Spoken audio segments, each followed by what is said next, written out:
Hi everyone, and welcome to my YouTube channel. This channel is dedicated for those that are working on their personal awakening process and wish to accelerate their consciousness development. I'm now in the process of creating a few videos about relationship advice, finding our spiritual soulmate, and the right way to manage a partnership. A part of finding the right person for you, whether it be your partner, a colleague, or a family member, it's very important to also know what it is that we don't want and how to recognize the signs and the patterns that we might just be spending time with a narcissist.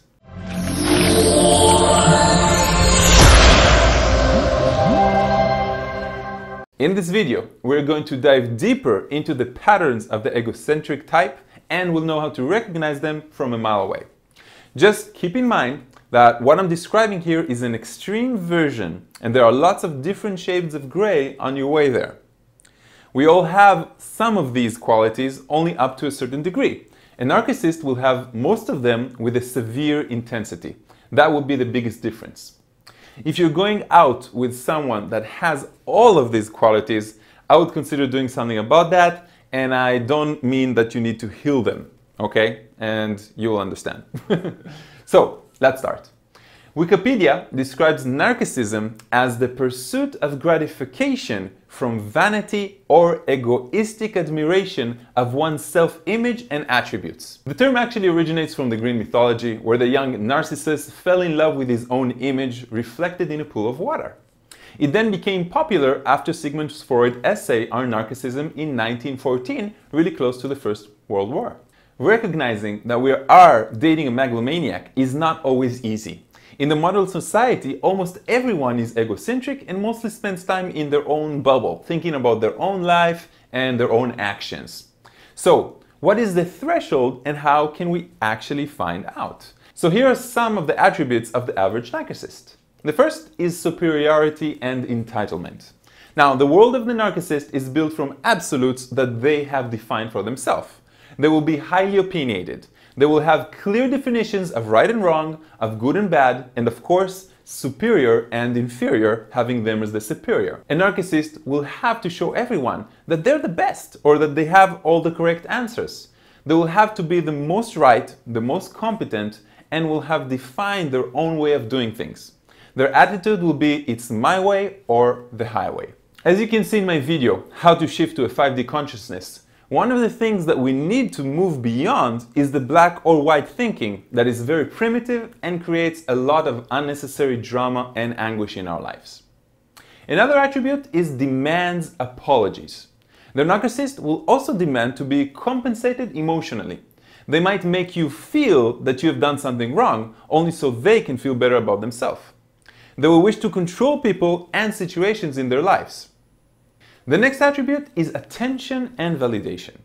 The megalomaniac or narcissist will need constant attention. This means they might want to be exaggeratedly close to you, follow you around, or even become jealous when you want to spend time with other people, not necessarily in a romantic way. They will also try to get you to praise them and give you compliments, and it will seem to you that doesn't matter how many compliments and positivity you send their way, they are never satisfied, and it comes out the other ear almost instantly. This is because deep down they don't believe they deserve other people's love, and they don't believe that someone can really love them, so it doesn't matter how much you tell them. This is why they continue to try and to prove themselves worthy of your love. Despite appearances, the average narcissist will be insecure and fearful for not measuring up to their expectations. Next attribute is their energy. Their narcissist's existence is energized by repressed fear. They are afraid of being ridiculed, rejected, or just wrong. They might be afraid of abandonment, and that is why they don't trust anybody else, including yourself. This is the reason why true intimacy is hard to reach with them, because they are afraid you'll see their imperfections and judge them or reject them. Next is perfectionists. A narcissist will need things to be just right. This doesn't mean that they have to be perfect, only that they answer to their definition of what perfect is. For example, they might tell you that the perfect partner is the type that only spends time with their loved ones, or that a clean house needs to be spotless. The next one is reasoning. You will notice that using plain logic and trying to reason with a narcissist to get them to understand what you are going through isn't easy at all. You will actually think that it's quite clear for yourself and logical about something that you're going through, pain or a relationship issue, because it's you. But for them, it isn't. They will lie and they will tell you that they understand, but they don't. They will sometimes lie and tell you that they love you, but they don't, or they have a very weird way of showing it. Reasoning is difficult because the narcissist will base most of their decisions on the way something makes them feel and not logic. They will expect you to simply go with it and will not understand how you don't get them. If you don't go with it, they will react with irritation, resentment, and arguments. Our next attribute is the lack of empathy. The narcissist's behavior is the type that will simply lack it. In extreme cases, it will even be the type of person that is abusive towards other human beings or even animals.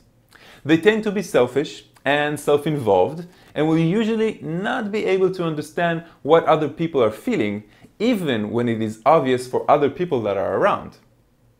Narcissists will expect other people to understand them and relate to how they feel, but will not do the same. They expect that because they are not aware of other people's needs and requirements as much as they are aware to their own. They will most probably not be the type of person that apologizes very often, show any remorse, or even feel sometimes guilty for doing something. They will misread and misinterpret situations and people's emotions all the time. They will usually be biased to reading facial expressions towards the negative. This is the reason why they are so defensive, and they can also be triggered quite easily.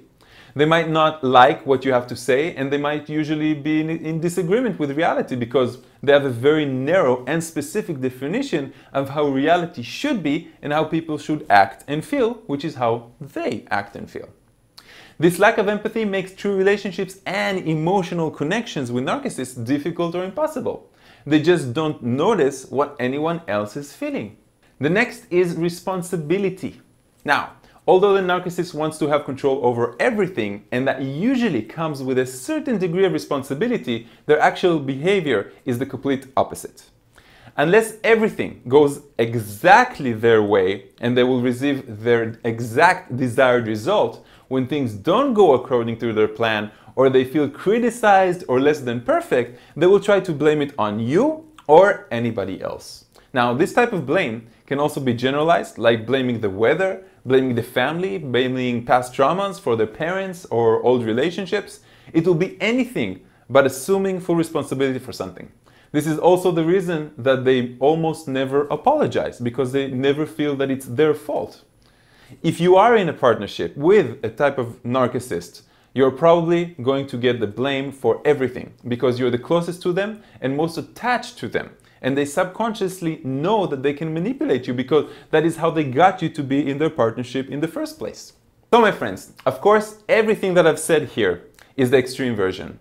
There are many subtleties. Obviously, if you're dating a narcissist, you can never tell them that they're a narcissist because they won't really understand. They will just blame you for something. For those of you that are new to my channel, go ahead and subscribe. We have 2 new videos coming out every week with interesting topics. You can also check out the freebies and links below or visit my website, maor.com.